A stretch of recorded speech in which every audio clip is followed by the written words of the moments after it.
All right, good evening, everyone. We do begin the readout tonight with a question.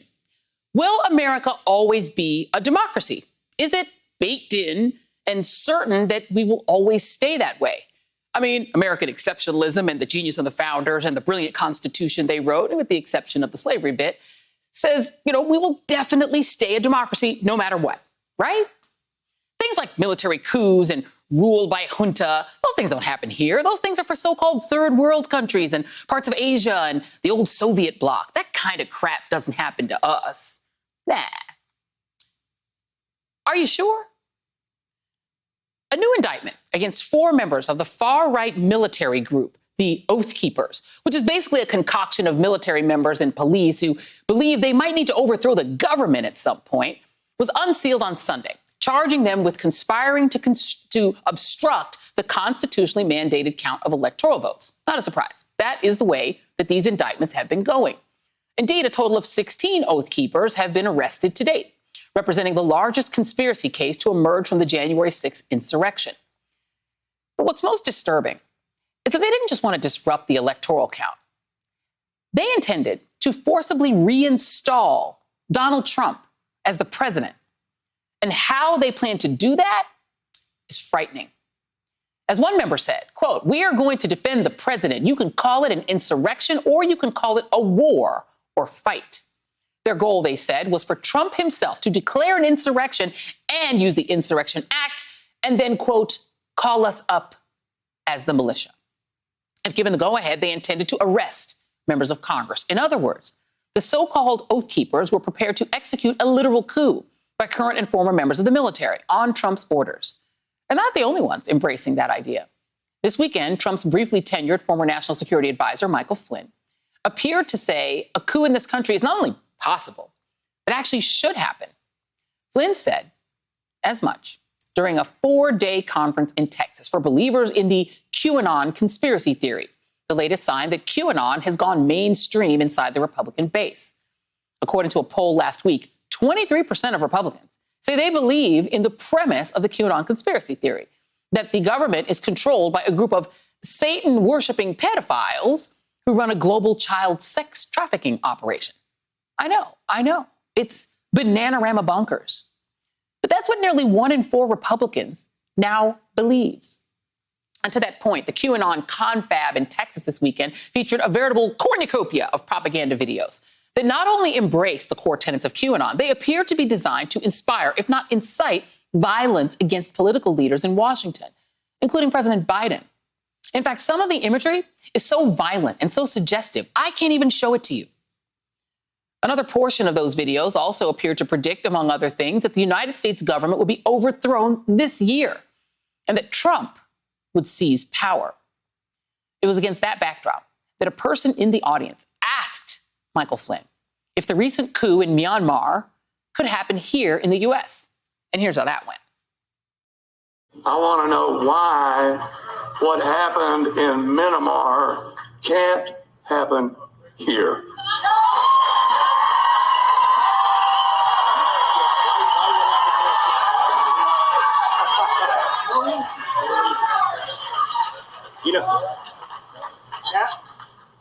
No reason. I mean, it should happen here. No reason. That's right. Should happen here. Now, if that doesn't disturb the hell out of you, coming from the disgraced ex-general who once plotted to kidnap an American resident and rendition him to Turkey, where he would very likely be killed, and who Trump fired after he got busted conducting his own foreign policy with Russia on the side, if that doesn't disturb you, I don't think you're paying attention. Especially when you unpack what actually happened in Myanmar, where democratically elected leaders were deposed by a military coup whose leaders claimed the landslide election was, wait for it, rife with fraud.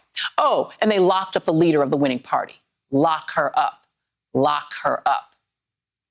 And while what Flynn said was pretty clear, he's now trying to backtrack, maybe thinking about the potential consequences and saying, quote, "There is no reason whatsoever for a coup in America, and I do not and have not at any time called for any action of the sort," except for the time that I actually said that in answer to a question at a QAnon rally. Yes, whatever you say, Michael.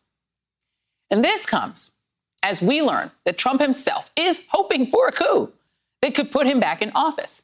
According to Maggie Haberman of the New York Times, Trump has been telling a number of people he's in contact with what he expects will be, I don't know, some way of being reinstated in August. Are you nervous yet? Joining me now is Michael Steele, former chair of the RNC, and Frank Figliuzzi, former assistant director of counterintelligence at the FBI and host of the brand new podcast, The Bureau with Frank Figliuzzi. And Frank, I do want to start with you because, you know, the QAnon thing is both stupid and dangerous, right? It's I don't know what the word for it is, that people actually think there's a giant sex cult running the federal government, but they do. And a quarter of Republicans believe this is true. They also like Matt Gaetz. Doesn't make any sense. However, they're dangerous. And I wonder how afraid you are that they might try round two of what happened on January 6th. Yeah, here's the thing. What you said we should go over, the stupid part and the dangerous part, because it's that ludicrous part, it's that silly part that keeps us from seeing that this has become an actual viable threat to our democracy. It's no longer acceptable to write this off as the rantings of some deluded people when we see what they were capable of on January 6th, and we see that that desire has not gone away. When we see that the former, now convicted felon, Michael Flynn, former National Security Advisor, is actually saying, yeah, we should have a military coup. Yep, we should. When we see the indictment that dropped this weekend on Oath Keepers, right? And we see the planning of what happened. And what was it, Joy, that actually kept the president from invoking the Insurrection Act? It was the fact, read the indictment, that no counter-protesters, BLM, Antifa, showed up and actually got into it with those insurrectionists. If they had, that would have been the trigger in their minds that would have created an all-out conflict that would have allowed the president to invoke the Insurrection Act. And to stay with that for just a moment, stay with you, Frank, right? Because you had immediately some Republicans even who immediately tried to say, no, it was Antifa, no, it was Black Lives Matter, and try to shift it onto them. And it leads one to think that anyone who was either knowledgeable about this plot or who thought it maybe could happen and were crossing their fingers, hoping that there would be a conflict, actually, to your point, really believed and hoped that Black Lives Matter and Antifa, people who are anti-fascists, would show up. And that then the white nationalist groups and the so-called, you know, I don't know what they call themselves, the Proud Boys, all of these different groups, some of whom have military members in them, who could do military maneuvers and were doing military maneuvers. They hope they could have a fight. Insurrection Act gets called martial law. The fact that that is a real thing, is that what Chris Wray was warning about? Is that what we really have to fear in this country in 2024? Yeah, this hasn't, not only has this not gone away with Trump leaving office, it has gotten worse and emboldened Trump and those around him, who's now talking about coming back into power magically in August. They think it can happen. We better pay attention. Chris Wray said publicly in testimony, what happened on January 6th was domestic terrorism. So look, 25 years in the FBI, here's how you deal with a domestic terrorism threat. Here's how you deal with any terrorist threat. You have to dismantle the leadership structure. Yes, the FBI keeps going after, and God bless them. We're way over 400. We're headed to 500 indictments. Fantastic. We're seeing conspiracy charges. But they can't stop there. They have to dismantle the leadership structure. And if that means sitting members of Congress or people in Trump's circle, like Rudy Giuliani or Trump himself, then so be it, because it will not go away if they keep inspiring and mentoring others. Michael Steele, you've had Donald Trump's friend, Roger Stone, use Oath Keepers, some of the same ones who are now seeing in these indictments as bodyguards.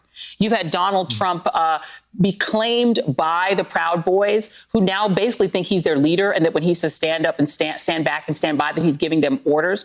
Enrique Tarrio, who's the leader of the Proud Boys, claims he got a tour of the White House. He didn't say he met with Trump. You have the guy who started this, Ali Alexander, the guy who organized the events, who's now in hiding, saying that he got help from members of Congress to organize these events. He named them: Andy Biggs, Mo Brooks, Paul Gosar, who magically keep repeating all of this, you know, claptrap white nationalist, black people shouldn't vote stuff and all of this. So your party is taken over by this. And I remember you once telling me that the Republicans felt they had that with the Tea Party, they had a tiger by the tail, and they thought they could just ride it and that they could ride it to power, but they really didn't know what they were dealing with. This is worse than that, Michael. No, it is worse than that, and you can't emphasize enough what Frank has just laid out. It's not just the stupidity, because we get lost in the stupid, right? People just kind of dismiss it, but this is dangerous, and it's important to note that folks like Michael Flynn are manipulative at the same time they're being dangerous. So this is all part of the narrative. Remember, the premise of this entire operation starts in 2015 when you had folks buying this idea of deconstructing the administrative state. They've now found the tools to do that. It wasn't just what Trump was doing administratively inside the government. It is also what had to take place outside the government. Mike Flynn is now saying the quiet part out loud.